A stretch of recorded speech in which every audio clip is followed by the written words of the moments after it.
सात चिरंजीवी देखो हमारे इस संसार में आज भी जीवित हैं। राम जी का एक भव्य मंदिर बन रहा है। तो हमें वहाँ से एक शब्द बार-बार सुनने को मिलता है, प्राण प्रतिष्ठा। तो प्राण प्रतिष्ठा का असली मतलब क्या है? तो टोटल भाग्य पर डिपेंड करने का कोई मीनिंग नहीं है। बेटे पिछले जन्मों का जो कर्म है उसी की वजह से तो आपको यही जन्म मिला है। अगर भगवान अपने बुरे कर्मों वाले को भी सद्बुद्धि दे दें, फिर वो अपने कर्मों को कैसे भोगेगा? अच्छा, नास्तिक और आस्तिक शब्द को समझ लो आप।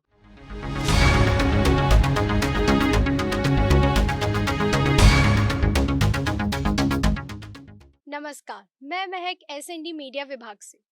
हमारे साथ आज जुड़े हैं डॉक्टर सतीश चंद्र शर्मा जी, जो साहित्याचार्य, ज्योतिषाचार्य, हस्तरेखा विशेषज्ञ एवं पूर्व प्राचार्य हरियाणा संस्कृत विद्यापीठ भगौला से हैं। गुरुजी, आपका हमारे मीडिया चैनल में हार्दिक स्वागत है। बहुत धन्यवाद आपका।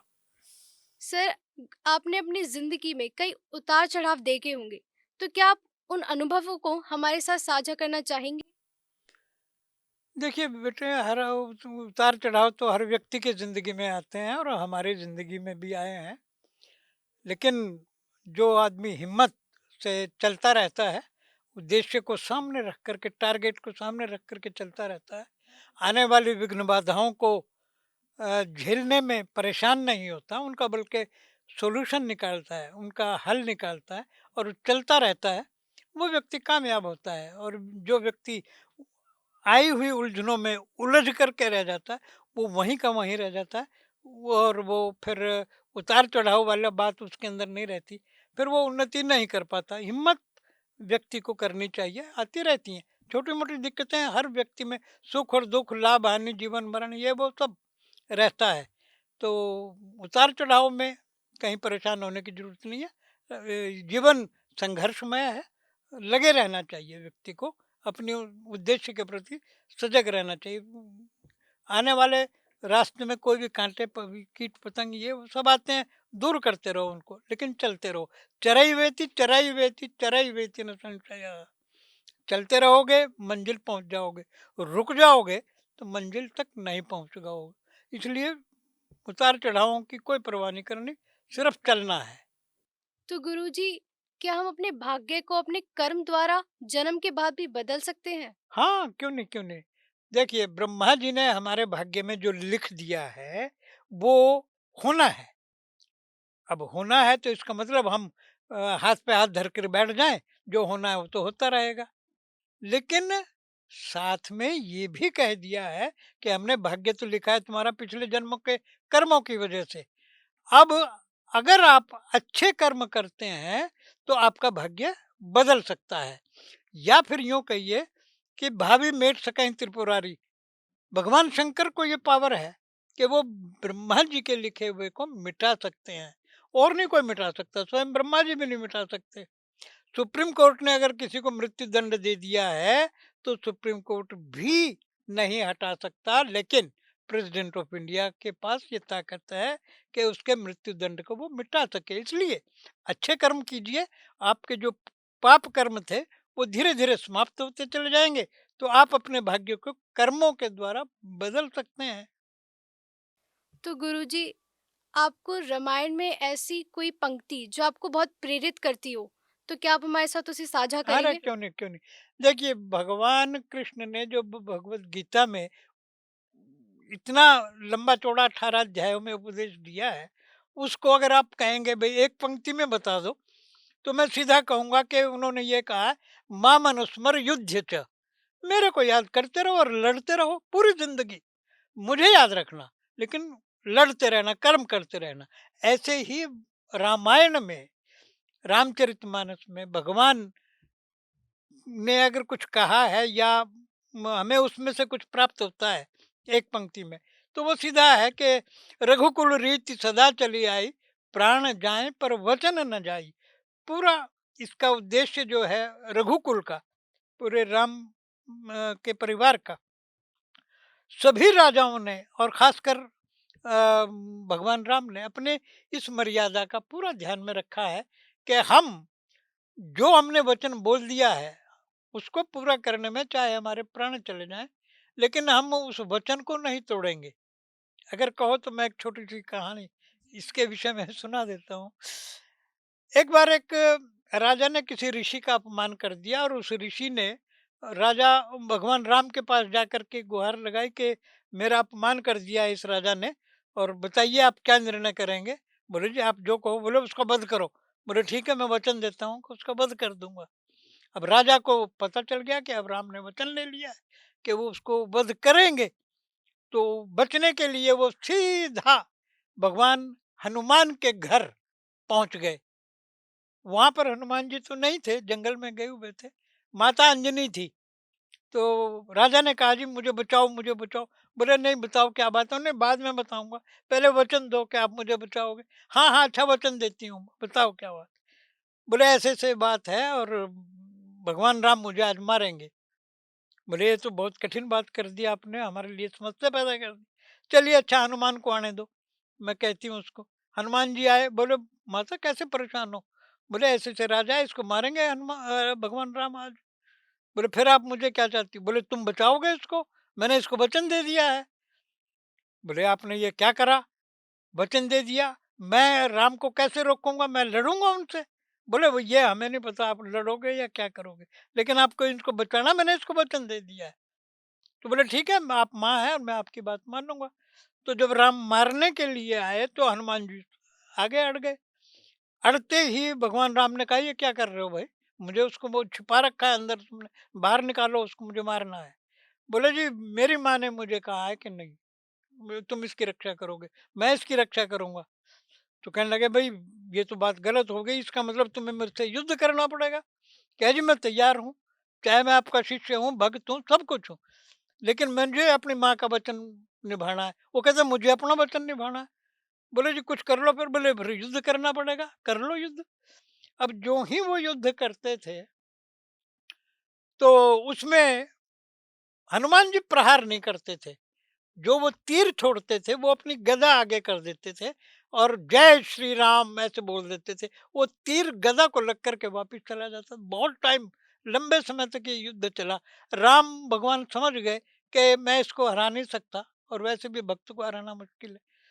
तो भगवान राम ने उसके कान में आकर के कहा हनुमान जी के कि भाई बात सुन, तू मेरा चेला भी है, मैं अपने वचन को गिरा नहीं सकता, तू मुझे मार लेने दे इसको, कहाँ तक हम लड़ेंगे, मेरी इज्जत का सवाल है।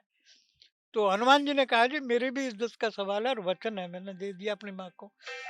तो आप ऐसा करो, इसको मार दो, मार करके आप जो है इसका पुनर्जीवन का वचन दे दो मुझे कि आप इसको पुनर्जीवित कर दोगे। कहने का अच्छा ऐसा कर लेंगे चुपचाप, लेकिन मुझे मारने दो इसको। तो वो उन्होंने, भगवान राम ने उसको मारा और मार करके पुनर्जीवित किया। तो वो दोनों का वचन पूरा हो गया। तो इसमें मैं विशेष रूप से बताना चाहूँगा कि राम से बड़ा राम का नाम, मतलब हनुमान जी ने ये सिद्ध किया है कि ये भगवान राम इतने बड़े नहीं हैं जितना बड़ा उसका नाम है, क्योंकि वो जीते उसी से थे, जय श्री राम करने से। तो भगवान राम, राम भगवान है कि एक श्रेष्ठ राजा के रूप में हम उन्हें देखें? यही विशेषता है बेटे इसकी यहाँ, भगवान राम भी हैं और राजा भी हैं। यानी भगवान ने अवतार लिया है, भगवान विष्णु का ये अवतार है और बालक 12 कला संपूर्ण है। तो राम मतलब भगवान है, लेकिन राजा भी हैं। राजा सबसे ज़्यादा हैं और उससे ज़्यादा हैं भगवान। राम का अर्थ क्या है? रमन्ते योगिनो यस्मिन, जिसमें योगी पुरुष रमण करते हैं, पूरी जिंदगी खपा देते हैं, राम राम राम राम राम राम करते करते पूरी जिंदगी लगा देते हैं, वो भगवान, वो राम भगवान है। और राजा भी हैं क्योंकि उन्होंने शासन किया है भगवान होते हुए भी। अब इसके पीछे भी मुझे एक कहानी सुनानी पड़ेगी आपको। एक राजा हुए हैं, जूदेव राजा, कहाँ के, झांसी के पास ओरछा एक नगर है, वहाँ के राजा थे वो। वो राजा थे तो कृष्ण के भक्त, उन्होंने वृंदावन में सोने के खंभों वाला मंदिर बनवाया था। रानी राम की भक्त थी, तो रानी ने कहा कि पतिदेव, आपने अपना तो इष्ट देव का मंदिर बनवा लिया, मेरा भी तो मंदिर बनना चाहिए, जो जिसकी मैं आराधना करती हूँ। बोले, तुम किसकी करते हो? मुझे पता है राम की करते हो। तो बोले, तुम कैसे बनाओगे राम का मंदिर? बोले, बिल्कुल बनाऊंगी, मेरे महल के सामने, ठीक सामने बनाऊंगी। बोले, भाई राम अयोध्या से यहाँ आएंगे कैसे? बोले, वो मेरी ड्यूटी है, उनको राम को कैसे लाऊंगी? तो भगवान वो जुदेव जी ने, जो उनका नाम था उनकी पत्नी का, वृषभान कुंवरी जुदेवी, उनको कहा एक कंडीशन है कि तुम्हें भगवान को अपने साथ यहाँ लाना पड़ेगा अयोध्या से, तब उनका मंदिर में उनकी स्थापना होगी। बोले, ठीक है, आप मंदिर बनाना शुरू करो, मैं लेके आती हूँ। बोले, सुनो, अगर नहीं लेके आई तो वापिस मत आना, वहीं शरीर छोड़ देना। बोले, एक शर्त मुझे मंजूर है। वो गई और सरयू नदी के किनारे बैठ करके तप करने लगी, भगवान को बुलाने लगी, आओ। अब भगवान इतनी आसानी से कैसे आ जाते और क्या? तो हुआ क्या कि भाई भगवान तो आ नहीं रहे, वो उसने सरयू में छलांग लगा दी कि मैं मर जाऊंगी, क्योंकि वापस जाना नहीं है घर। सरयू नदी उसको वापस तट पर भेज दिया। छल एक ऐसी लहर आई, वापस। उसने सोचा, सरयू ने मुझे स्वीकार नहीं किया, इसका मतलब मुझे जीवित रहना है अभी। और प्रार्थना करी, फिर भी नहीं आए, फिर छलांग लगा दी कि भाई आ तो रहे नहीं, मैं वापस नहीं जाऊंगी। सरयू नदी ने फिर उनको वापस भेज दिया, फिर नहीं आए, फिर छलांग लगा दी, फिर भेज। फिर अंत तो गत्वा भगवान राम आए। आकर के कहा कि देवी, क्यों परेशान हो रही है और क्यों मुझे परेशान कर रही हो, क्या बात है? बोले, आपको मेरे साथ वहां चलना है, मैं वचन दे के आई हूँ। तो उन्होंने कहा, अच्छा हम चलते हैं, लेकिन हमारी एक कंडीशन है। क्या कंडीशन है? कि एक तो जब तुम मेरे को गोद में लेकर के जाओगी, मेरी मूर्ति को, अगर कहीं रास्ते में तुमने रख दी, तो मैं वहीं पर स्थित हो जाऊंगा, फिर उठूंगा नहीं वहां से। फिर तुम कहो कि जी अभी तो 200 किलोमीटर और है, 200 किलोमीटर, नो, फिर मैं वहीं मंदिर बनेगा मेरा। बोले, ठीक है, मैं नहीं रखूंगी। दूसरी कंडीशन, मैं भगवान के रूप में वहां नहीं जाऊंगा, मैं राजा के रूप में वहां चलने को तैयार हूँ। बोले, जी ठीक है, कंप्लीट, मान लिया। तो बोले, चलो। वो लेकर के चले, पीछे पीछे सेना और ये सब। और इधर राजा ने मंदिर बनवा करके तैयार कर दिया, लेकिन थोड़ी सी फिनिशिंग बाकी। तो वो फिनिशिंग बाकी, तो जब पहुंच गए तो रानी ने कहा कि लो, ये एक छोटा सा कमरा है, इसमें भगवान राम की मूर्ति को रख देती हूँ, 2-4 दिन में ये तैयार हो जाएगा मंदिर, में रख देंगे, स्थापित कर देंगे। अब वो रख दी मंदिर में वो मूर्ति वहां, मंदिर तैयार हो गया। अब उसको उठाने लगे, नहीं उठे। वो भगवान कह के चले थे कि मैं उठूंगा नहीं जहां एक बार रख दोगे। आज भी झांसी के पास ओरछा नगर में वो मूर्ति उसी छोटे से कमरे में है, और जो महल जितना बड़ा वो बनाया था मंदिर, वो खाली पड़ा है, सुना, कोई मूर्ति नहीं है उसमें। और राजा के रूप में है वहां, इसीलिए वहां पुलिस के पहरेदार रहते हैं, और सुबह शाम सैल्यूट करते हैं उनको, भगवान राम को, राजा के रूप में। तो इससे बड़ा प्रत्यक्ष उदाहरण, और यही कारण है कि जो अयोध्या में कनक मंदिर बना हुआ है, जो सबसे प्रसिद्ध, सबसे ज्यादा पूजा जाता है, वो 1885 में इसी महारानी का बनाया हुआ है, कनक भवन भी, अयोध्या में। तो भगवान राजा भी हैं, राम भी हैं, मतलब भगवान भी हैं। तो गुरुजी, जैसे रामायण में विभीषण को राम जी का उन्होंने साथ दिया, लेकिन फिर भी लोग बोलते हैं कि उन्होंने अपने भाई का साथ ना देते हुए राम जी का साथ दिया। और कुंभकर्ण को इस बात के लिए वो प्रेज करते हैं कि उन्होंने अपने भाई का साथ दिया। तो इस पर आपका क्या विचार है? बेटे, सच्चाई का साथ देना चाहिए, सीधी बात है। रावण राक्षस के रूप में आतताई भी था, निर्दयी भी था, चाहे कितने बड़ा विद्वान और सब कुछ था। विभीषण को पता था, और भगवान राम का वो भक्त था। और अहिरावण को भी पता था कि रावण क्या है।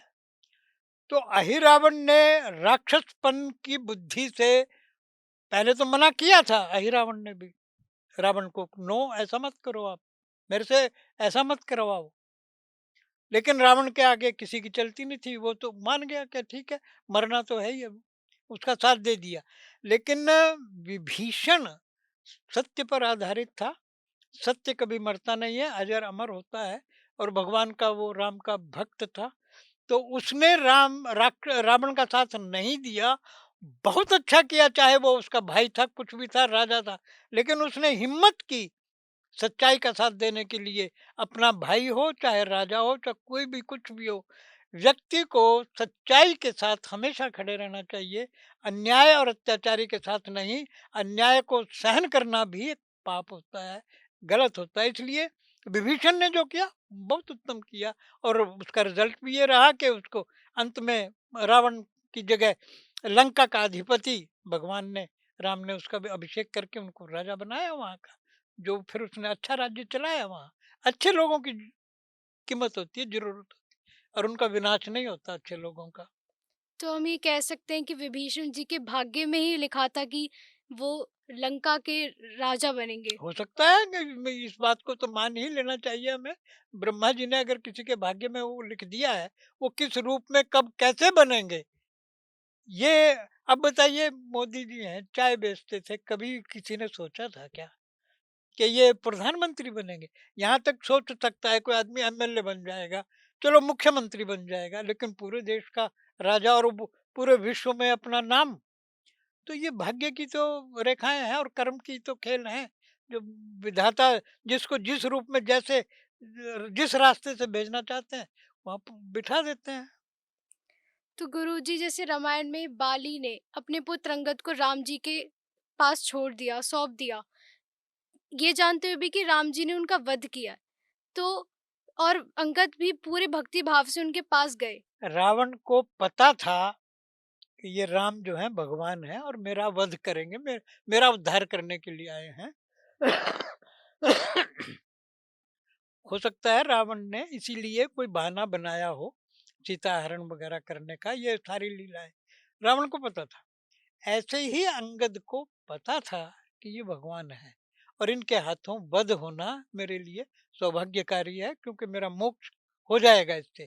तो रावण ने जैसे मरते समय भी हे राम, और उपदेश में भी सारी बातें कही, और अपने वो अनुयायियों को भी कहा कि यहाँ ये बाद में, ऐसे ही अंगद को भी बाली का ये उपदेश था, ये कहना था अंदर खाने के ये भगवान है, और इनकी ही हमेशा मदद करनी है, इन्हीं की आराधना करनी है, इन्हीं की सहायता करनी है, अपना तन मन धन जो भी कुछ है वो इनके लिए अर्पित कर देना। तो अंदर खाने तो बाली को भी पता था, तो बाकी तो ये नाटक तो ये सब होने ही थे, वो हुए। अंगद का वध होना था, उसका रावण का वध होना था, वो किस तरीके से कैसे होना था, पता सबको था कि ये भगवान है। तो इनके हाथों से अगर हो जाता है तो अपने पुत्र को थोड़ी वो गलत रास्ते पर डालते हैं। तो अच्छा किया था उन्होंने, इसीलिए अंगद समर्पित होकर के उनके साथ चला। तो गुरुजी, हम आपसे अब ज्योतिष विज्ञान के बारे में कुछ जानना चाहेंगे कि ज्योतिष विज्ञान कितना सही और कितना गलत है। बेटे, गलत शब्द की तो यहाँ पर गुंजाइश है नहीं, गलत शब्द का प्रयोग कर नहीं सकते। ये एक विज्ञान है। बड़े-बड़े वैज्ञानिकों ने आज खोज करके बताया है कि ये तारा कहाँ है, वो तारा कहाँ है, या ये ग्रह कहाँ है, या वो ग्रह कहाँ है, या कितनी दूरी है यहाँ से, चंद्रमा की कितनी दूरी है, सूर्य की कितनी दूरी है, या ग्रहण जो है कब लगेगा, कब नहीं लगेगा, कैसे होगा, कितनी देर का होगा, खग्रास होगा, खंडक ग्रास होगा, क्या होगा, आज बता पा रहा है। हमारे ऋषि मुनि, हमारा ज्योतिष हजारों हजार साल पहले से ये बता चुका है कि ब्रह्मांड की कितनी क्या स्थिति है, कौन से कितने ग्रह हैं, कितनी कितनी दूरी पर हैं, कैसे कैसे चलते हैं, कब चंद्र ग्रहण होगा, कब सूर्य। आज से 100 साल बाद की भी ग्रहणों की सारी स्थिति ज्योतिष में पहले से ही वर्णित है। विज्ञान तो तब बताएगा। तो विज्ञान में और हमारी एक्चुअली दिक्कत ये है कि जो विज्ञान कह देता है, उसको ठप्पा लगा देता है, उसको तो हम मान लेते हैं कि हाँ ये सच है। लेकिन हमारे ऋषि मुनियों ने हजारों वर्ष की तपस्या करके जो इतनी मेहनत करके ये चीजें बताई हैं, उन पर विश्वास हम कम करते हैं, बाद में फिर विश्वास करने लगते हैं। तो ये तो विज्ञान है बेटे, इसमें तो कोई दो राय है ही नहीं। अगर ज्योतिष में मान लो हम प्रेडिक्शन करते हैं, मैं कोई गलत प्रेडिक्शन करता हूँ, तो ये मेरी गलती है, ज्योतिष की गलती नहीं है। कोई दूसरा व्यक्ति गलत करता है, उसकी गलती है। ये तो 2 और 2 4 है, गिनती है, 2 और 2 5 नहीं हो सकते इसमें, 2 और 2 4 ही होते हैं। तो इसलिए ये विज्ञान है, सही है, गलत का तो शब्द का भी इस्तेमाल इसके लिए नहीं हो सकता। ये वेदों के 6 अंग होते हैं, व्याकरण है, छंद है, निरुक्त है, कल्प है, और खासकर ये ज्योतिष है। ज्योतिषम चक्षुषी, यानी वेद की आँखें बताया है। यानी ये समस्त ब्रह्मांड में ये वेद व्याप्त है, और उनको देखने के लिए, उनको बताने के लिए, उनका वर्णन करने के लिए आँखों की ज़रूरत है। और वो आँख क्या है? ज्योतिष। तो ज्योतिष के महत्व को कुछ लोग जो नहीं जानते भी ज्योतिष क्या है, वो उसको नकारते हैं। जो जानते हैं, वो कहते हैं हाँ है, और वैज्ञानिक भी मानते हैं कि हाँ है। तो गुरुजी, मेरा आपसे एक प्रश्न था कि कई बच्चे जब अपने करियर के बारे में सोचते हैं, तो कई ज्योतिष लोगों के पास जाते हैं और दिखाते हैं कि हम आगे अपने जीवन में क्या कर सकते हैं। और जो इनकी इच्छा होती है, यदि उनके अनुसार उन्हें वो अपनी कुंडली के हिसाब से नहीं मिलता, तो अपने करियर को चेंज करने लगते हैं। तो ये सही है कि गलत है? यदि तो ज्योतिषी एक अच्छा सुबुद्ध है, और वो उसके करियर की दिशा सही मायनों में जानता है, बताता है, तो उस पर उस व्यक्ति को, उस स्टूडेंट को अमल करना चाहिए और उस लाइन को पकड़ना चाहिए।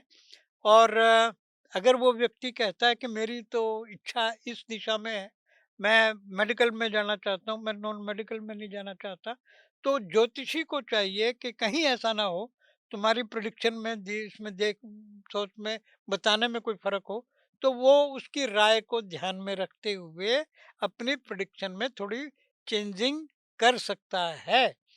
क्योंकि बच्चे के भी मन में अगर कोई चीज़ आई है, वो सामान्य रूप से नहीं आई है।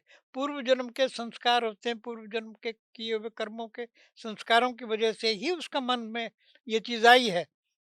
तो बताने के वाले के ऊपर निर्भर करता है कि अगर वो बिल्कुल अपनी दिशा को निर्धारित नहीं कर पा रहा है कि मुझे किस लाइन में जाना चाहिए, तब तो अच्छे एक सुबुद्ध ज्योतिषी की राय से उस लाइन पकड़नी चाहिए। और अगर उसको ये लगता है कि नहीं, मैं तो इस लाइन में जाना चाहता हूँ, तो ज्योतिषी को चाहिए कि उस लाइन के ग्रहों को देखे, वो मजबूत हैं या नहीं है। लेकिन उसके बावजूद भी अगर उसका मन है कि नहीं मुझे इस लाइन में, तो ज्योतिषी का कर्तव्य है कि उनको बताए कि आप पुलिस लाइन में जाना चाहते हैं, तो आपको मंगल ग्रह को बलवान कर लेना चाहिए। आप शिक्षा दीक्षा में जाना चाहते हैं, आपको गुरु ग्रह को बलवान करना चाहिए। आप कॉस्मेटिक्स में जाना चाहते हैं, आपको शुक्र ग्रह को बलवान करना चाहिए। मतलब कौन सी लाइन उसकी है, उस लाइन के संबंधित ग्रह को बलवान बनाने का उपाय उस ज्योतिषी को चाहिए कि वो उनको बताएं। तो कुछ लोग गुरुजी कहते हैं कि हमें अपने पिछले जन्मों के कर्म का फल इस जन्म में मिलता है। कुछ लोग कहते हैं कि जो कर्म हम इस जन्म में करेंगे, उसी का फल हमें मिलेगा। तो आपकी इस पर क्या राय है? बेटे, पिछले जन्मों का जो कर्म है, उसी की वजह से तो आपको यही जन्म मिला है। वो कर्मों का फल आपको भोगना है। ना भुक्तं क्षीयते कर्म जन्म कोटि शतैरपि, करोड़ों जन्म ले लो आप। अगर आपने जो कर्म कर रखे हैं वो अभी तक नहीं भोगे हैं, तो आपको जन्म पे जन्म, जन्म पे जन्म लेते रहना पड़ेगा। इसीलिए कई बार ऐसा कहा जाता है जो अच्छे लोग हैं उनको दुख बहुत मिलते हैं। उसका उत्तर यही है कि भगवान ये चाहता है कि इनके जो पिछले कर्म है, उनके कारण से इसको ये जन्म मिला हुआ है। तो ये अच्छा काम कर रहा है, तो अगला जन्म इसका अच्छा होगा। लेकिन सॉरी, लेकिन इसको अगर मैं दुख दे रहा हूँ, इसलिए दे रहा हूँ कि पिछले कर्मों को ये भोग ले अभी, नहीं तो अगले जन्म में फिर भोगने पड़ेंगे। अगला जन्म इसका अच्छा हो और ये अच्छा काम कर रहा है, तो कुछ बैलेंस पूरा हो जाएगा, पिछले कर्म, पाप कर्म क्षीण होते चले जाएंगे। अब एक व्यक्ति मान लो मरणासन है, मर नहीं रहा, तड़फ रहा है, क्योंकि उसके भोग अभी बाकी हैं। तो हम लोगों के पास अगर कोई आ जाता है कि जी हम चाहते हैं कि अब इसके प्राण निकल जाएँ, क्योंकि तड़फ रहा है बहुत बुरी तरह से। तो हम उनको बताते हैं भाई अपने कुछ पुण्य इसको प्रदान कर दो, अभी मर जाएगा। तो वो अपने कुछ पुण्य, मान लो एकादशी का व्रत है, भाई उसके मैं अपने 10 एकादशियों के व्रत आपको प्रदान करता हूँ उनका फल। उसके कान में ऐसा कह दे, तुरंत मर जाएगा वो आदमी, क्योंकि उसको फल, वो पुण्य मिल गए, वो जो पाप थे वो कट गए, खत्म हो गए, उसका बैलेंस खत्म हो गया। तो जो अच्छा कर्म करता है वो अगले जन्म के लिए करता है। तो ये 3 प्रकार के कर्म होते हैं, प्रारब्ध, संचित और क्रियमाण। प्रारब्ध वो है जो आपका पिछले जन्मों से आ रहा है, और संचित वो है जो आप अब करके इकट्ठा कर रहे हो, और क्रियमाण वो है जो आप कर रहे हो। और ये संचित कर्म ही आपका आगे जा कर के प्रारब्ध बनेगा। तो इसलिए पहले से सोच के चलो, अच्छे कर्म करोगे, अच्छा जीवन मिलेगा, और बुरा कर्म करोगे तो बुरा जीवन मिलेगा। कुछ लोग अ, कि हर इंसान को अपने कर्मों का फल मिलता है, ये बात सच है, तो फिर लोग क्यों बुरे कामों की तरफ ज़्यादा मुड़ जाते हैं? बेटे, अगर भगवान अपने बुरे कर्मों वाले को भी सद्बुद्धि दे दें, फिर वो अपने कर्मों को कैसे भोगेगा? बुरा कर्म करना उसका यानी एक भाग्य है कि वो बुरा कर्म करे, क्योंकि उसको कितना ही ज्ञान दे दो, कितनी ही अच्छी पुस्तकें पढ़ा दो, कितना ही नैतिक शिक्षा दे दो, जिसने बुरा करना है वो तो बुरा करेगा ही। लेकिन अगर उसको थोड़ा-सा भी ज्ञान हो जाए कि मुझे अच्छे कर्म करना चाहिए, तो डेफ़िनेटली निश्चित रूप से वो एक अच्छा इंसान बनेगा, और अगला जन्म भी उसका अच्छा होगा। लेकिन अगर वो बुरा कर्म, देखो अच्छा कर्म करना बहुत कठिन है, बुरा कर्म करना बहुत आसान है। तो व्यक्ति ये सोचता है बुरा कर्म करो बहुत आसान है, पर ये नहीं पता बुरे कर्म का रिजल्ट बहुत खराब है, और अच्छे कर्म का रिजल्ट फिलहाल बहुत बुरा है, बड़ा कष्ट होगा, लेकिन लास्ट में अंत में जा करके उसको अच्छा फल मिलेगा। अगर वो बबूल का बीज बो रहा है, वो चाहे कि मुझे बड़ा होने के बाद आम के फल इसमें मिले, वो कैसे संभव है? कर्म कर रहा है वो अशांति के, और चाहता है मुझे शांति मिले, कैसे संभव है? ऐसा नहीं हो सकता। जैसा आप कर्म करोगे उसका वैसा ही फल मिलेगा, बुरे कर्म का बुरा नतीजा।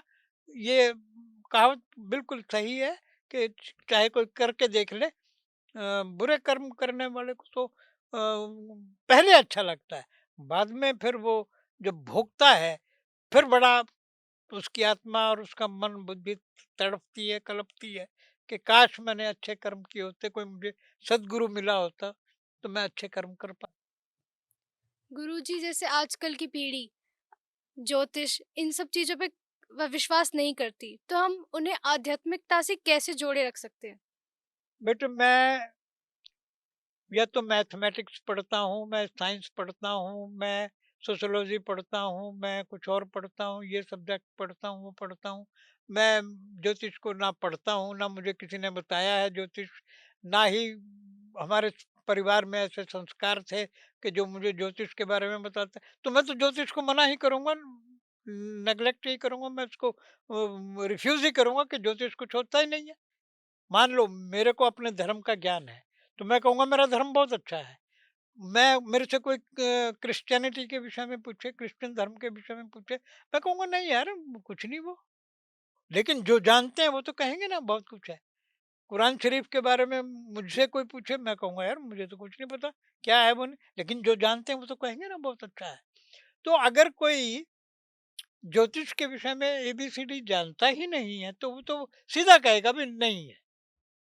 अच्छा, नास्तिक और आस्तिक शब्द को समझ लो आप। नास्तिक में न अस्ति, नहीं है, यानी है शब्द इसमें भी है, और आस्तिक है तो है उसमें भी है, इसमें भी है, लेकिन न शब्द का अंतर है। जिसको ज्ञान नहीं है वो न बोलेगा, भाई नास्ति नहीं है।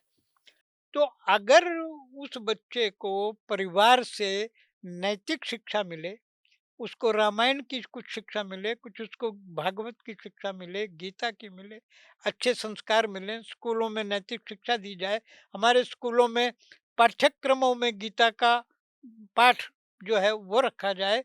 मतलब कहीं न कहीं बच्चे को घुमा-फिरा करके आप लाओ तो सही, उस अध्यात्म की ओर। बीज तो बो दो उसके अंदर, तभी तो वो जाकर के अध्यात्म को मानेगा। अगर आप कुछ उसके अंदर बीज ही नहीं डालोगे, ना परिवार की तरफ से मिल रहा बीज, ना स्कूल की तरफ से मिल रहा, ना समाज की तरफ से मिल रहा, फिर तो वो अध्यात्म की तरफ आ ही नहीं सकता। तो हम लोगों का भी प्रयास ये रहना चाहिए कि 9-10 साल की अवस्था से ही बच्चे के अंदर ये संस्कार, अध्यात्म की संस्कार डाल देने चाहिए। अच्छी-अच्छी कहानियाँ पढ़ने बच्चों को चाहिए, महापुरुषों की कहानियाँ पढ़नी चाहिए, अपने जो भगवान के भक्त हुए हैं, उनकी कहानियाँ पढ़नी चाहिए, भगवान के स्वरूप का कहानियाँ पढ़नी चाहिए। तो ये जब कुछ पढ़ेंगे तभी तो दिमाग में भी संस्कार पैदा होंगे और वो उसको अध्यात्म की तरफ कभी न कभी आगे चल कर के चलेगा। और अब भी अगर उसके दिमाग में अध्यात्म थोड़ा-सा भी घुस जाएगा, तो वो उसका चरित्र जो है अभी से निर्माण होना शुरू हो जाएगा, स्कूल शिक्षा से ही। तो वो अच्छा व्यक्ति बनता चला जाएगा। लेकिन अगर कोई प्रयास नहीं करेगा, तो वो तो बिल्कुल निर्लेप शरीर मात्र है। उसके अंदर जैसा बीज बोओगे, मोहम्मडन है तो मोहम्मडन वाले बीज जाएँगे, क्रिश्चियन है क्रिश्चियन वाले, हिंदू हैं हिंदू वाले बीज जाएँगे। लेकिन और सब धर्म वाले अपने-अपने बीजों को डालते हैं। हम हिंदू हैं जो वो पीछे रह जाते हैं कि अपने बच्चों में उस हिंदुत्व के बीज डाल ही नहीं पाते। फिर वो बागी हो जाता है, क्योंकि वो परिपक्व हो चुका है। इसलिए परिवार का, स्कूल का, गुरु का, समाज का, सबका दायित्व है कि आने वाली पीढ़ी को अच्छे संस्कारों में डालें, अच्छे बीजारोपण करें। तो गुरुजी, जैसा हम सभी जानते हैं कि अयोध्या में राम जी का एक भव्य मंदिर बन रहा है, तो हमें वहाँ से एक शब्द बार-बार सुनने को मिलता है, प्राण प्रतिष्ठा। तो प्राण प्रतिष्ठा का असली मतलब क्या है? एक पत्थर है, उस पत्थर को एक कारीगर पैर भी रखता है, हाथ भी रखता है, हथौड़े भी चलाता है, उसको बहुत मारता है। मार-मार करके उस पत्थर में से वो एक मूर्ति निकाल देता है, और वो मूर्ति होती है हमारे भगवान की। चाहे वो राम की मूर्ति है, चाहे वो कृष्ण की है, चाहे वो किसी और देवी-देवता की, गणेश जी की, हनुमान जी की, कोई भी है। तो अभी तक वो पत्थर है। अब हमारे वेदों में, हमारे शास्त्रों में, हमारी स्मृति ग्रंथों में, धर्मशास्त्रों में ये विधान है कि इस मूर्ति में प्राण प्रतिष्ठा कर दी जाए। यानी जैसे हमारे शरीर में प्राण है, ऐसे ही उस मूर्ति के अंदर उन मंत्रों के द्वारा प्राणों को फूका जाता है, और वो धीरे धीरे धीरे करके वो प्राण उसमें प्रतिष्ठित हो जाते हैं। फिर वो साकार, फिर वो जीवित मूर्ति, मतलब जीवित व्यक्ति के समान वो मूर्ति बन जाती है। मतलब हमारे पूजने लायक बन जाती है, जो अभी तक पत्थर था। तो इसलिए प्राण प्रतिष्ठा जब तक नहीं होगी तब तक वो जीवंत नहीं होगी, वो मूर्ति नहीं बनेगी, वो भगवान नहीं बनेगा। और प्राण प्रतिष्ठा होते ही वो भगवान बन जाता है।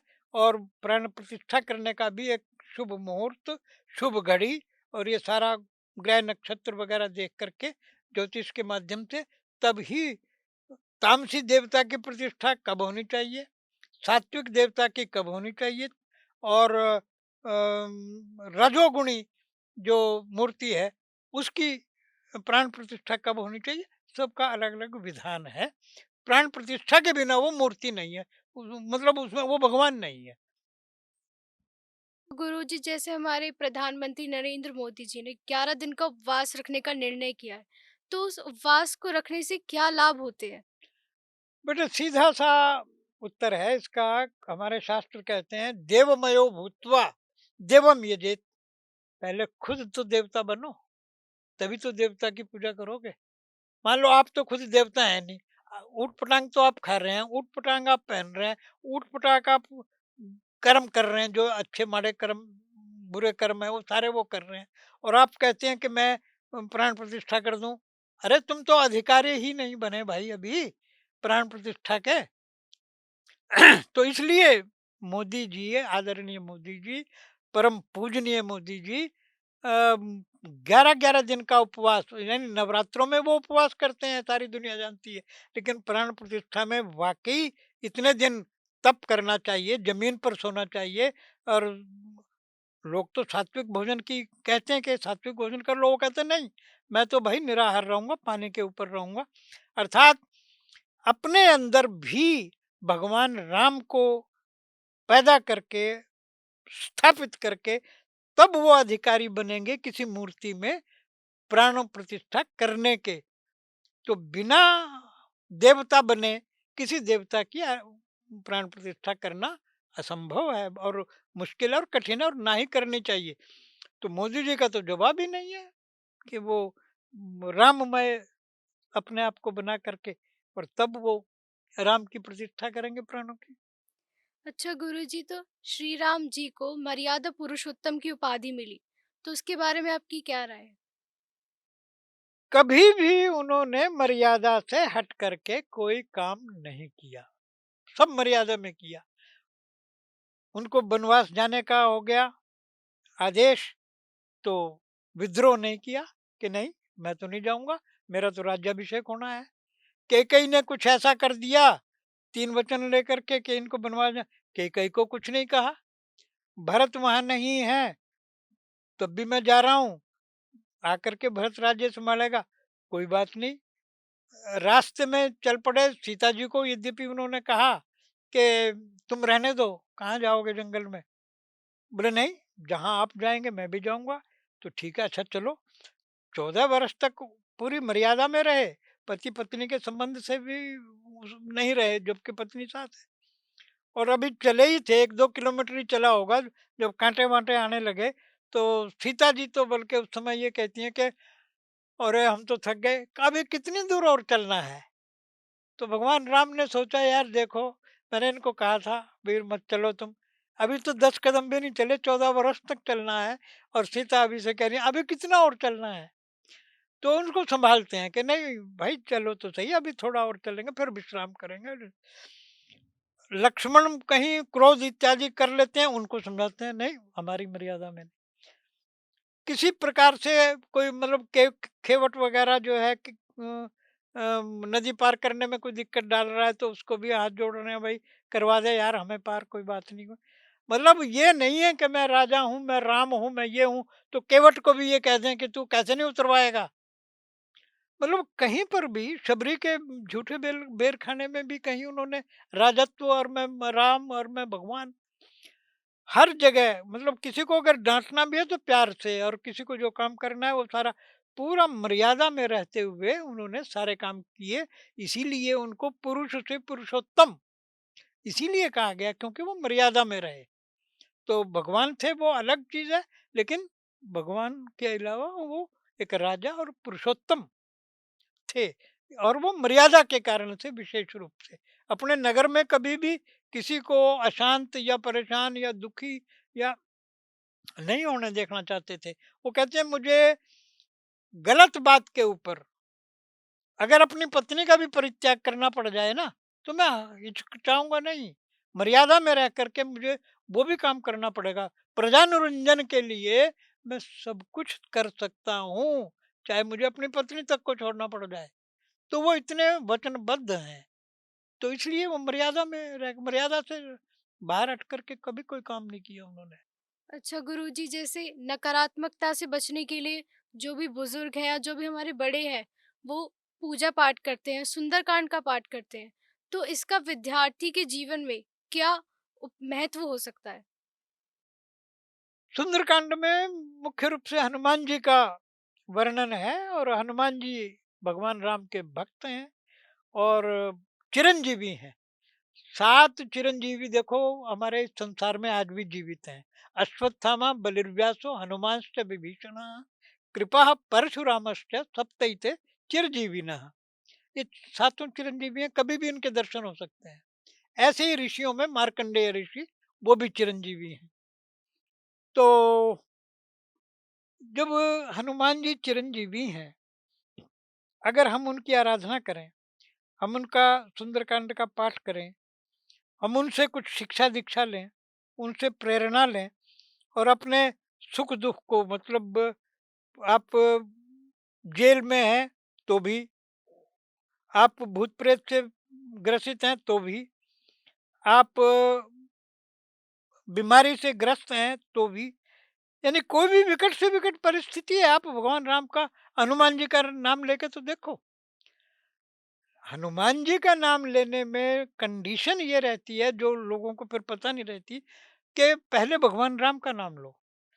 जहाँ-जहाँ भगवान का नाम होगा, वहाँ-वहाँ हनुमान 100% होंगे।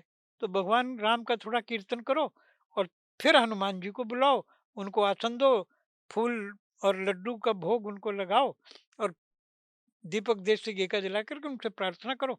तो हर प्रकार की समस्याओं को केवल हनुमान जी ही सुन लेंगे। हमें अश्वत्थामा और बलि और व्यास और ये इन पे किसी पे जाने की ज़रूरत ही नहीं पड़ेगी।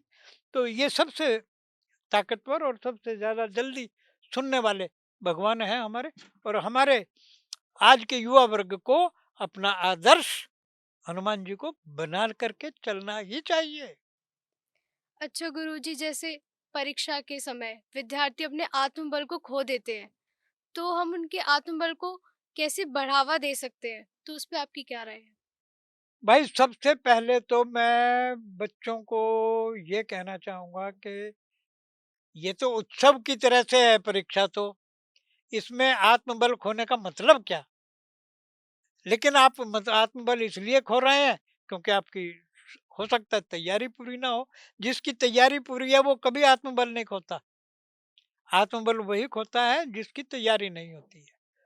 तो चलिए, आपके अंदर आत्मबल कमज़ोर हो गया है, तो मैं आपको ये सलाह दूँगा बच्चों कि श्री गणेश, गणेश जी महाराज, इनका आप अगर स्मरण करते हैं, प्रश्न का हल करने के लिए, उत्तर देने के लिए परीक्षा भवन में बैठ कर के 1 मिनट, आधा मिनट, ओम गं गणपतये नमः, ओम गं गणपतये नमः, ओम गं गणपतये नमः, गणेश जी महाराज आप आकर के लिखो जो लिखना है, मुझे नहीं पता क्या लिखना है।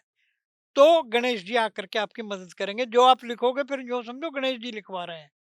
ऐसे ही हनुमान जी की आप आराधना करो, हनुमान जी से भी प्रार्थना करो कि जी आत्मबल कमज़ोर हो रहा है, आप बलशाली हैं, आप आओ, आप करवाओ मेरी नैया पार, आप ही करवा सकते हो। इतना कुछ करने से ना वो क्या हो जाएगा कि आत्मबल आ जाएगा। अरे! हनुमान जी मेरे साथ हैं, गणेश जी मेरे साथ हैं, आनंद आ गया फिर तो। फिर वो आत्मबल बढ़ जाएगा। आत्मबल बढ़ना ही कामयाबी का सीढ़ी चढ़ना है। तो क्या गुरुजी हम भगवान का नाम लेने से, पूजा पाठ करने से अपने भाग्य को बदल सकते हैं? हाँ, हाँ, भगवान में ये ताकत है ना। जैसे अभी मैंने कहा कि भगवान शंकर में ये ताकत है कि वो कुछ भी कर सकते हैं। ऐसे ही शूली से शूल जैसे भगवान शंकर बना सकते हैं, ऐसे ही किसी भी भगवान का अगर आप नाम स्मरण जप करते हैं, तो वो आपकी दिक्कतों को, इतनी बड़ी दिक्कत को इतना सा कर देंगे। दिक्कत तो रहेगी, लेकिन कम कर देंगे। उनका अगर नाम स्मरण करते हैं, उनका जप करते हैं, उनको आप ज़िम्मेवारी सौंपते हैं, फिर वो अपने भक्त की रक्षा करने के लिए आएँगे और वो उसको, इतनी बड़ी समस्या को छोटा-सा कर देंगे। तो इतना विश्वास तो करना ही पड़ेगा, बिना विश्वास की तो बात नहीं बनेगी। और कुछ लोग होते हैं कि वो अपने भाग्य पे डिपेंड होते हैं कि जो भाग्य में लिखा है वही होगा। तो ऐसे लोगों को आप क्या राय देना चाहेंगे कि उन्हें अपने भाग्य पर डिपेंडेंट पूरी तरह से रहना चाहिए या फिर उन्हें अपने कर्म को अच्छा बनाना चाहिए? बेटे मेरे सामने ना, अभी तो ख़ैर ये चाय रखी है, मैं ये चाहता हूँ कि चाय अगर मेरी है, तो मुझे मिल जानी चाहिए, अपने आप अंदर चली जानी चाहिए। भोजन की थाली मेरे अंदर सामने रखी है, मेरे भाग्य में होगी तो अंदर चली जाएगी। ऐसा थोड़ी होता है। अरे! भगवान ने आपको दे दी है, कर्म तो आपको करना पड़ेगा, तभी तो हाथ-पैर नहीं चलाओगे तो वो अंदर कैसे जाएगी? तो टोटल भाग्य पर डिपेंड करने का कोई मीनिंग नहीं है। भाग्य भी उन्हीं का साथ देता है जो कर्म करते हैं। जो रज़ाई ओढ़ करके सोए पड़े हैं घर में, हाथ घर से बाहर ही नहीं निकलते, हाथ-पैर ही नहीं मारते, कमाने के लिए मेहनत नहीं करते, तो पैसा कहाँ से आ जाएगा और परिवार को वो कैसे चलाएँगे? तो ये बहुत ज़रूरी है कि आप भाग्य के भाग्यवादी होते हुए भी आप कर्मवादी भी, कर्मयोगी भी बने। भगवान कृष्ण ने सीधा कहा है कि कर्म योग और अध्यात्म योग, मतलब ज्ञान योग, कर्म योग और उपासना योग, 3 योग बताए उन्होंने, ज्ञान कांड, कर्म कांड, उपासना कांड। तो आप मान लो वो सब करते रहेंगे, कर्म योग आप करेंगे नहीं। भगवान ने बेशक बता दिया यार छोड़ो कर्म योग तो क्या है, हम ज्ञान कर्म कर लेते हैं, ज्ञान से भी क्या होगा, उपासना कर लें उपास। अरे कर्म योग भी तो सबसे जरूरी है और सबसे ज्यादा महत्वपूर्ण है। संन्यासात, यानी संन्यास आप ले लेंगे, उससे भी बढ़ कर के कर्मयोगी होता है। कर्म करना जरूरी है। तो क्या गुरुजी ज्योतिष हमारे भाग्य को बदलने में हमारी सहायता कर सकता है? ज्योतिष बेटे इसीलिए शास्त्र बना है कि भाग्य में ब्रह्मा जी ने आपके लिख दिया कि आपको सूली पे चढ़ना है। तो आप भगवान शंकर की आराधना करेंगे तो वो कुछ वो मदद करेंगे। कुछ ज्योतिष में उपाय बताए गए हैं कि आप ऐसा ऐसा कर लो तो वो शूली से शूल बन जाएगा। यानी ज्योतिष के द्वारा बताए गए उपाय, उस मार्ग से। देखिए आपको यहाँ से मान लो पंचवटी मंदिर तक जाना है और ज्योतिषी को पता है कि बहुत भयंकर बारिश और तूफान आने वाला है। ज्योतिषी आपको क्या कहेगा कि देखो बेटा छाता लेके जाना, मुझे लगता है बारिश आएगी। और जब बारिश आएगी तो फला फला जगह खड्डा पड़ा हुआ है, उससे तुम्हें बच करके जाना है। कहीं ऐसा ना हो कि तुम उस खड्डे में गिर जाओ।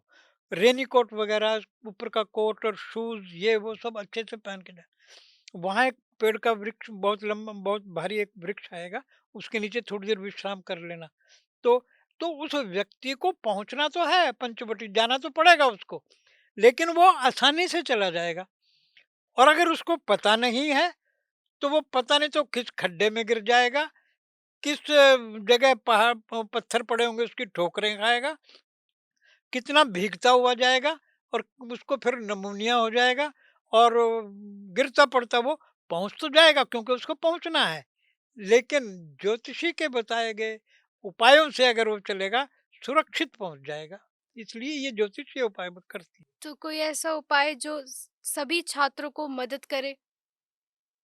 सभी छात्र को मदद करने में बेटे सरस्वती जी का मंत्र, अगर छात्र जो हैं थोड़ा बहुत भी प्रतिदिन करें, और हम कहते हैं कोई लंबे चौड़े मंत्रों को ना करें, एक बीज मंत्र ही है, मान लो ओम आइंग या ओम नमः, तो थोड़ा बहुत भी अगर करें उससे उनका आत्मबल होगा, बढ़ेगा। और भगवती सरस्वती की कृपा उनके ऊपर आएगी।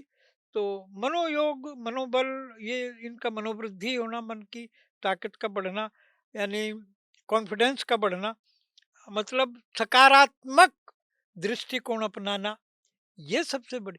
नेगेटिविटी में अगर छात्र चला गया ना कि मेरे से नहीं होगा, वो फिर नहीं होगा।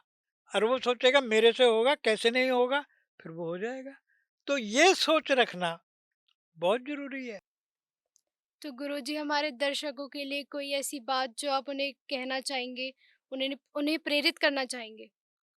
बेटे यही बात है कि आज समाज में बहुत दिक्कतें, बहुत परेशानियाँ चल रही हैं, मिसगाइड बहुत हो रहे हैं। और हमारे इस मोबाइल ने, फ़ेसबुक क्या, इंस्टाग्राम क्या, और ये दुनिया भर की चीज़ों ने बहुत ख़राब कर दिया है।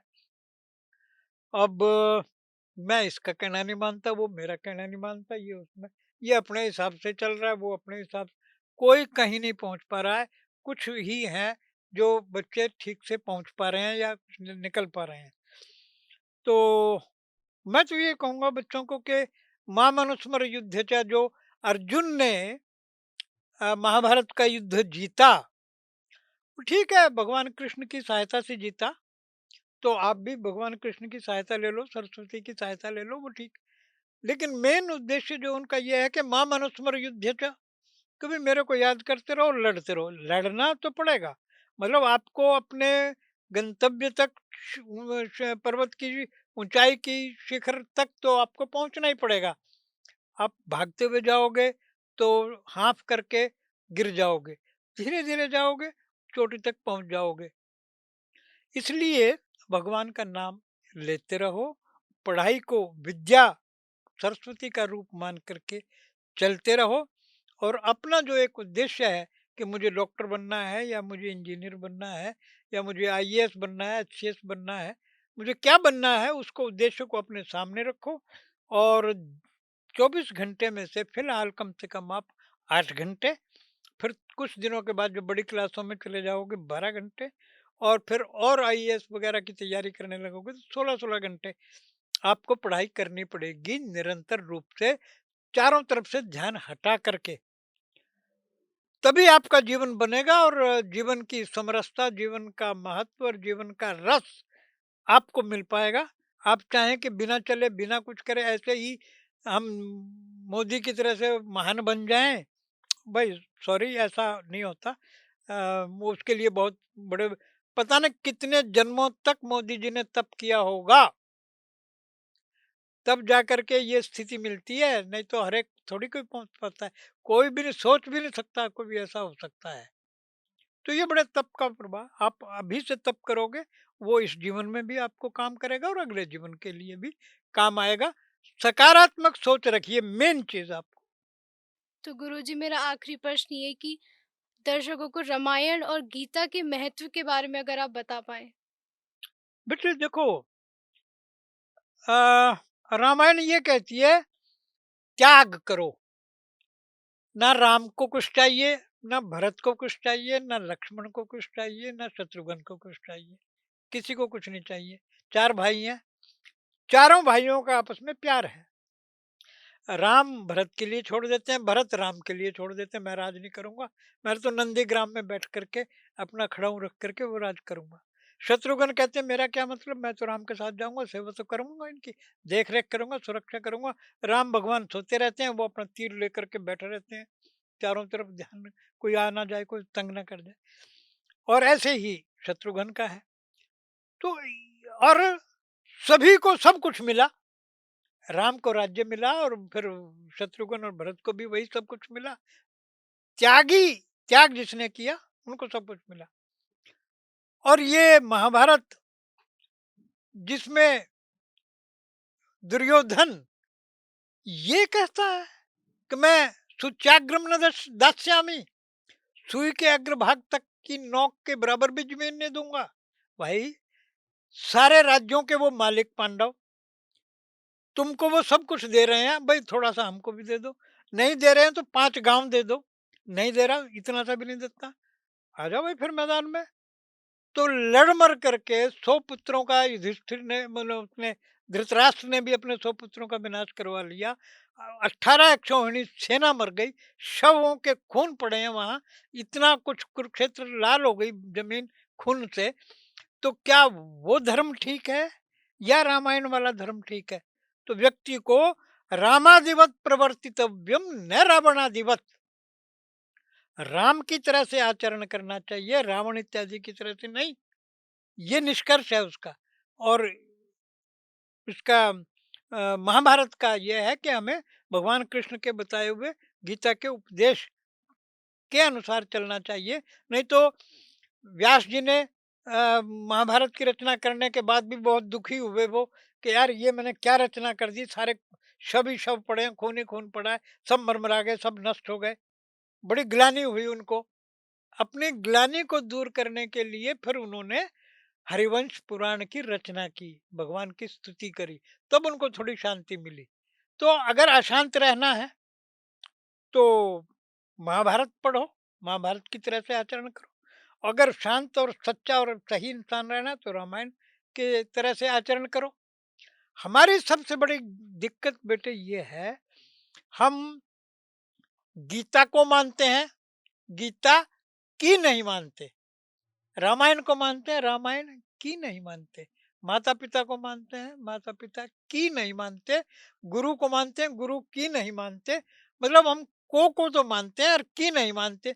जब की नहीं मानोगे फिर किसको मानना है, क्या करना है?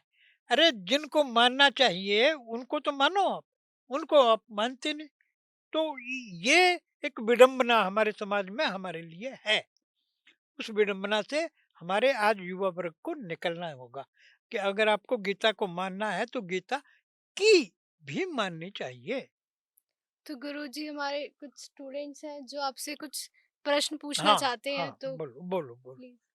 गुरुजी मेरा एक प्रश्न है, ऐसा बोला जाता है कि हनुमान जी की पूजा स्त्रियों को नहीं करनी चाहिए, तो क्या हम बालिकाएं हनुमान चालीसा का पाठ नहीं कर सकती हैं? जिसने भी ऐसा बोला है बेटे वो बिल्कुल गलत बोला है। स्त्री से हनुमान जी को क्या परहेज है? क्या उनकी माँ स्त्री नहीं है? क्या सीता जी स्त्री नहीं है? या अन्य जो पात्र हैं वो स्त्री पात्र नहीं है रामायण में? क्या उनसे वो दूरी बनाए रखते हैं? नो।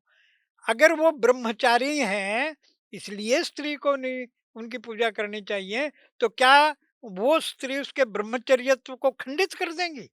या हनुमान जी इतने कच्चे हैं कि वो खंडित हो जाएंगे, ब्रह्मचर्य तो उनका खराब हो जाएगा?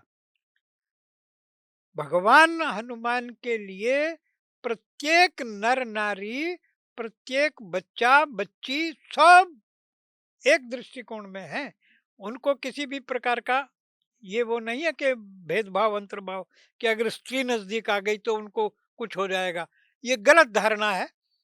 अगर ये सही होता तो मंदिरों में पुरुषों से ज्यादा स्त्रियां जाती हैं, और स्त्रियां जा करके हनुमान जी की खूब आराधना करती हैं, और हनुमान जी खूब उनको आशीर्वाद देते हैं। गुरुजी मेरा आपसे यह प्रश्न है कि कई बार चाहकर भी हम पढ़ाई में या किसी कार्य में ध्यान नहीं लगा पाते। मैं चाहूँगी कि आप एकाग्रता बढ़ाने के लिए हमें प्रेरित करें। आप मन नहीं लगा पाते पढ़ाई में, तो उसके लिए बेटे थोड़ा मार्ग कठिन है, लेकिन मैं फिर भी सजेस्ट करूंगा कि मेडिटेशन का रास्ता आपको थोड़ी देर अपनाना चाहिए। मतलब आप अपने घर में 24 घंटे में से 5 मिनट तो कम से कम ऐसे निकालिए जो आप आंखें बंद करके और सुखासन से बैठ करके अपनी उंगलियों को ऐसी मुद्रा बना करके और मस्तिष्क में यहाँ पर किसी भी देवी देवता का, राम का, हनुमान का, देवी का, सरस्वती का, किसी का भी चित्र यहाँ लाओ, और ला करके उनके चरणों में अपना ध्यान लगाओ, वहीं रखो ध्यान, और उनसे प्रार्थना करो कि आप हमारी मदद कीजिए। हम पढ़ाई में अपना ध्यान नहीं लगा पा रहे हैं। तो मेडिटेशन आपका 5 मिनट, 7 मिनट, 10 मिनट का किया हुआ वो आपको इस मार्ग की ओर प्रेरित कर देगा, और आपका मन फिर धीरे धीरे धीरे धीरे अभ्यास करने से लगना शुरू हो जाएगा, और आपकी ये समस्या दूर हो जाएगी। तो गुरुजी जैसे आपने हमें मेडिटेशन के बारे में बताया, हम अपना ध्यान एकाग्रित करके कहीं बैठ जाए, तो जो बाहरी आवाज़ें हैं और जो हमारा पर्यावरण है उसमें बहुत सारी जो इफ़ेक्ट्स हैं वो हमें परेशान करते, उसके लिए कोई उपाय है? बाहरी जो आवाजें हैं, बाहरी जो पर्यावरण है, बाहरी से आने वाली जो भी बातें हैं वो आपको तंग करती हैं बेटे। ये तो स्वाभाविक है कि करेंगी। अव्वल तो ये है कि आप पहले ही ऐसा कोई कमरा चूज करो जहाँ से साउंड प्रूफ कमरा हो कि ये आवाज़ें ना आ सकें।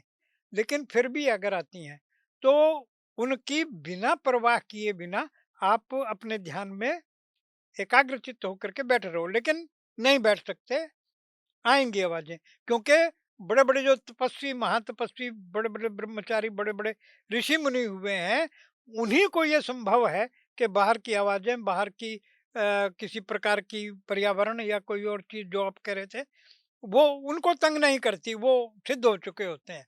लेकिन आपको भी जैसे मैं बताऊँ, एक महिला है कपड़े धो रही है, कपड़े धो करके वो क्या करती है, साबुन लगा रही है, घिस रही है। मन उसका दिल्ली, अमेरिका, इंग्लैंड, पता नहीं कहाँ-कहाँ घूम रहा है। लेकिन वो, आपको पता है कि मन उसका नहीं था कपड़े धोने में, लेकिन उसके बावजूद भी कपड़े तो धुल गए, और धुल करके सूख भी गए। उसको यही नहीं पता कब कपड़े धुल गए और कब सूख गए। ऐसे ही आप अपना ध्यान लगा के रखिए, आपको पता ही नहीं चलेगा वो आवाज़ें कब बंद हो गई, कब क्या हो गया, और आपकी मेडिटेशन पूरी हो। आचार्य जी मेरा यह प्रश्न है कि जो कुछ भी होता है यदि वो कर्मों का फल है, तो जो व्यक्ति आत्महत्या करता है वो उसके भाग्य में लिखा था या फिर उसके अगले जन्म में उसे उन कर्मों का फल मिलेगा? बेटे उसके भाग्य में ही लिखा होता है ये। हम जब कुंडली देखते हैं सबसे पहले ये देखते हैं कि इसकी आयु कितनी है, या अकाल मृत्यु तो नहीं इसकी। और अगर अकाल मृत्यु है यानी दीर्घायु है, मध्यम आयु है या अल्पायु है, उसमें भी ये एक्सीडेंट से मरेगा या सोते हुए मरेगा या हार्ट अटैक से मरेगा या सुसाइड करेगा, क्या करेगा वो हमें पता चल जाता है। अर्थात उसके भाग्य में ये लिखा हुआ है, ब्रह्मा जी ने उसके भाग्य में लिखा हुआ है कि ये व्यक्ति सुसाइड करेगा और वो सुसाइड कर लेता है। और उसके सुसाइड करने से जो नुकसान होता है, अगर ब्राह्मण सुसाइड करता है तो उसको 1000 वर्ष तक प्रेत योनि में रहना पड़ता है। अब तुम लगा लो कि अन्य जातियां भी अगर सुसाइड करती हैं तो उनको कितने वर्षों तक प्रेत योनियों में रहना पड़ेगा। और अगर उस प्रेत को किसी तांत्रिक ने अपने वश में कर लिया है और वश में करके किसी बोतल में बंद कर दिया है और वो बोतल जमीन में गाड़ दी है, तो अब आप ये देखिए कि किस सदी में जाकर के वो कभी जमीन उखड़ेगी, वो बोतल निकलेगी और फिर उसको कोई तोड़ेगा फोड़ेगा, तब वो प्रेत जिन जो है उसमें से निकल पाएगा। तो सुसाइड करने वाले व्यक्ति को चाहे भाग्य में उसके लिखा हुआ भी है और ज्योतिषी ने बता दिया है, तो उसकी बचने के उपाय हम लोग बता देते हैं, उसकी मध्यम आयु को दीर्घायु बनाने का उपाय बता देते हैं, वो करना चाहिए। ना कि अगर भगवान ने मेरी ब्रह्म वो आत्महत्या लिखी है तो मैं तो करूंगा ही, तो बहुत बड़ा नुकसान है और ये विधाता ने पहले लिख दिया है। भूत योनि प्रेत योनि बेटे वो हैं कि जब एक व्यक्ति मर जाता है ना, तो हम उसका संस्कार करते हैं और संस्कार करके 12 दिन तक उसको पिंडदान वगैरह दे करके अन्न अन्न का अन्न के अलावा जल इत्यादि दे करके सारी विधि विधान से उसकी ऐसी क्रिया करते हैं कि उसका अंगुष्ठ मात्र अंगूठे जितना शरीर बन जाता है। और शरीर बनने के बाद फिर वो पितृयोनि में या चंद्रलोक में या सूर्यलोक में या अन्य जितने लोक हैं जहाँ उसका गमन होना होता है, क्योंकि उसकी आत्मा जो है प्रबल हो चुकी होती है, उन लोकों में पहुंच जाती है। लेकिन अगर आपने मृतक का श्राद्ध नहीं किया, पिंडदान नहीं किया, अन्नदान नहीं किया, कर्म कांड नहीं किया, क्रिया नहीं की, तो उसकी आत्मा ऐसे ही भटकेगी और भटकेगी। हजारों लाखों करोड़ों की संख्या में भूत योनियां यहाँ चक्कर काट रही हैं, प्रेत योनियां चक्कर काट रही हैं, जिन योनियां राक्षस योनियां सब चक्कर काट रही हैं। तो इसलिए वो लोग भूत बन जाते हैं, वो प्रेत बन जाते हैं, फिर वो परेशान होते हैं और लोग सोचते हैं कि हमारे पितरों का तो उद्धार हो गया। का इनकी उम्र भी होती है सर कुछ? किनकी? भूत प्रेत की। जब तक उनका उद्धार नहीं किया जाएगा तब तक सैकड़ों वर्षों तक वो उसी भूत योनि में और प्रेत योनि में ही रहेंगे। अच्छा, आजकल स्टूडेंट्स जो होते हैं, वो आजकल स्ट्रेस में रहते हैं एकदम, कि मतलब स्टडी का स्ट्रेस है और भी चीज़ों के मतलब। मतलब स्ट्रेस में रहते हैं, एक तो पढ़ाई का स्ट्रेस है, मोबाइल के मामले में भी कुछ मसला है, कुछ पेरेंट्स की एम्बिशंस इतनी है कि मेरा बच्चा जो है इतना बड़ा पढ़ कर के आए, 100 में से 100 नंबर लेके आए। गुरु भी और उनके स्कूल भी, टीचर भी, प्रिंसिपल भी सब चाहते हैं कि मेरा स्टूडेंट इतना पढ़े लिखे और ये सब कुछ। मैं थोड़ा-सा इसके खिलाफ हूँ। मुझे ये लगता है कि बच्चे को इतनी लिबर्टी ज़रूर मिलनी चाहिए कि अगर वो 100 में से 95% लेकर के आ गया है, तो उसको हिम्मत बढ़ानी चाहिए, ना कि उसको डाँटना फटकारना चाहिए और उसको ये कहना चाहिए कि तुम ये किया, तुमने पढ़ते नहीं हो, लिखते नहीं हो। उसको मतलब टेंशन में नहीं डा ऑलरेडी वो व्यक्ति बच्चा टेंशन में है, इतना पढ़ना पड़ रहा है उसको कॉम्पिटिशन के ज़माने में कि वो बहुत टेंशन में रहता है। ऊपर से फिर 1 नंबर भी कम आ गया तो माता-पिता उसके अगेंस्ट हो जाते हैं। तो मैं ये चाहता हूँ बच्चों से कि भई उसको स्ट्रेस कम करने के लिए उनको डेली 5, 7, 10 मिनट मेडिटेशन ज़रूर करनी चाहिए। किसी न किसी भगवान का सहारा लेकर के चलना चाहिए। वो फिर उनका स्ट्रेस कुछ तो भगवान ले लेते हैं, कुछ उनको रिलीफ़ मिल जाता है कि यार हमने अपनी बागडोर भगवान को दे रखी है, अब वो अपने आप देखेंगे, हमें कुछ नहीं होगा। तो वो थोड़ा-सा रिलीफ़ महसूस करेगा और पेरेंट्स और टीचर्स को भी चाहिए कि इतना दबाएँ ना बच्चे को। बच्चे आजकल के ना खेलने के लायक रहे कि वे ग्राउंड में खेलने जाए। स्कूल में ही एक आध पीटी का इसका कोई पीरियड लग गया तो उसमें खेल लिए।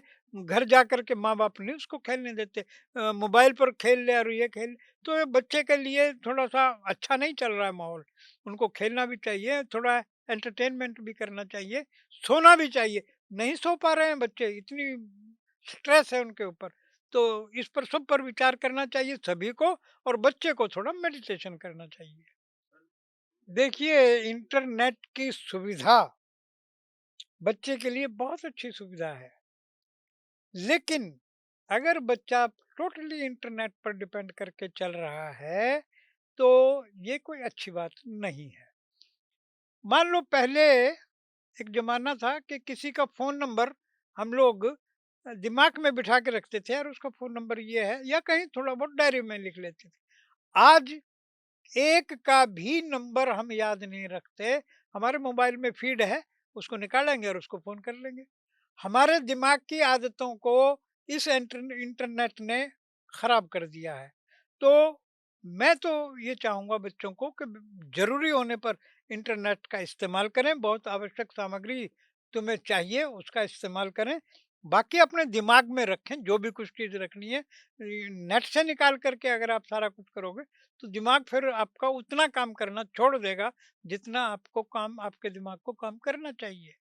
गुरुजी धन्यवाद, आपने हमारा इतने प्रश्नों का उत्तर दिया और हमें प्रेरित किया कि हमें कैसे जीवन को व्यतीत करना चाहिए। धन्यवाद। आप सब लोगों का भी धन्यवाद, आपने हमें अवसर दिया, आपसे बात करने का हमें मौका मिला।